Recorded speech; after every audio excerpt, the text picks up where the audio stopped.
Hello, welcome to my podcast. I have never actually done a podcast before, but I've always wanted to, so here we go.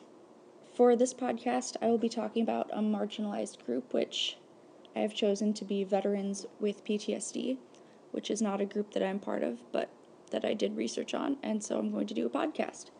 So, first of all, according to the Diagnostic and Statistical Manual of Mental Disorders, they define PTSD as being caused by a traumatic event or repeated exposure to traumatic things, intrusive memories, flashbacks, or nightmares, avoiding things that remind you of the traumatic event, negative changes in mood, and becoming suddenly more irritable or more aggressive after the trauma's taken place.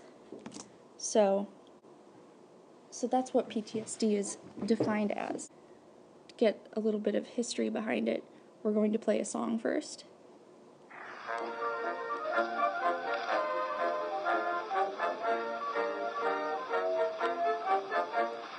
Johnny, get your gun, get your gun, get your gun. Take it on the run, on the run, on the run.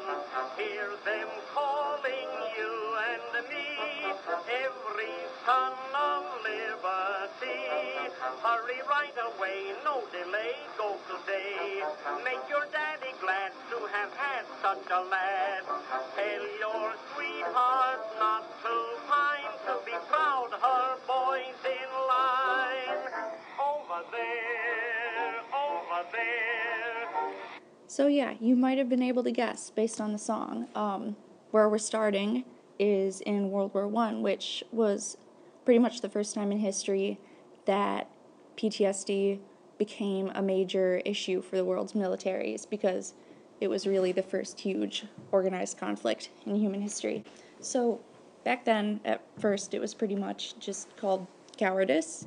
It was seen as a sort of lack of character and moral strength, and so would often be treated like treason, and unfortunately would often result in being executed or discharged.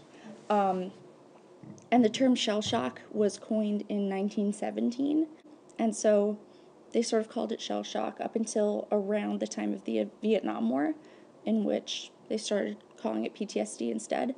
And so something that came up for me during my research was, what's the difference between shell shock and PTSD?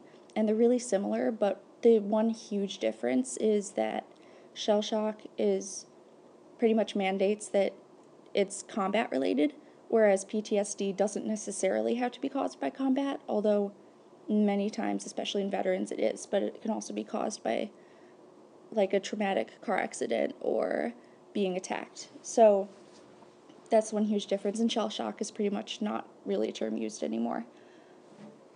So in the present day, PTSD continues to be a huge issue for America's veterans. The PTSD Association of America says that about 1/3 of soldiers returning from active duty have PTSD, and the American Psychological Association quotes it as 20% returning from Afghanistan have PTSD, and many of these returning soldiers also struggle with substance abuse. And women veterans are especially a group that's at huge risk of having PTSD.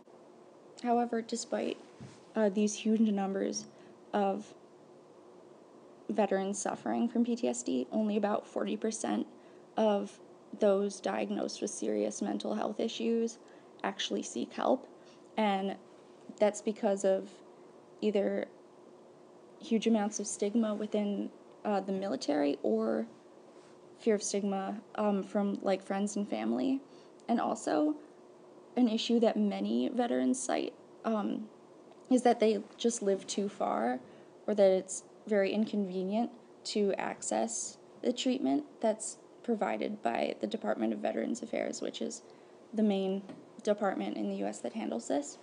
Another huge thing that prevents people from seeking help is that, and people who work with veterans, either they don't have experience specific to working with veterans, or the veterans aren't diagnosed with PTSD, so they can't have adequate help.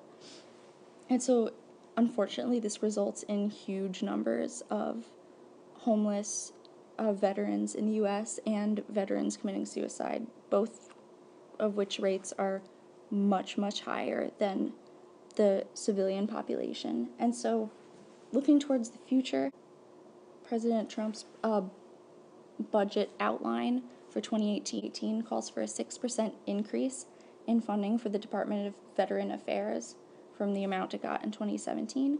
And so it calls for better transition services between transitioning from active duty back to civilian life, better health care for veterans, helping provide shelter and help for at-risk or already homeless veterans, and for better technology for assisting these veterans. However, it listed no mention of mental health care or specifically PTSD health care.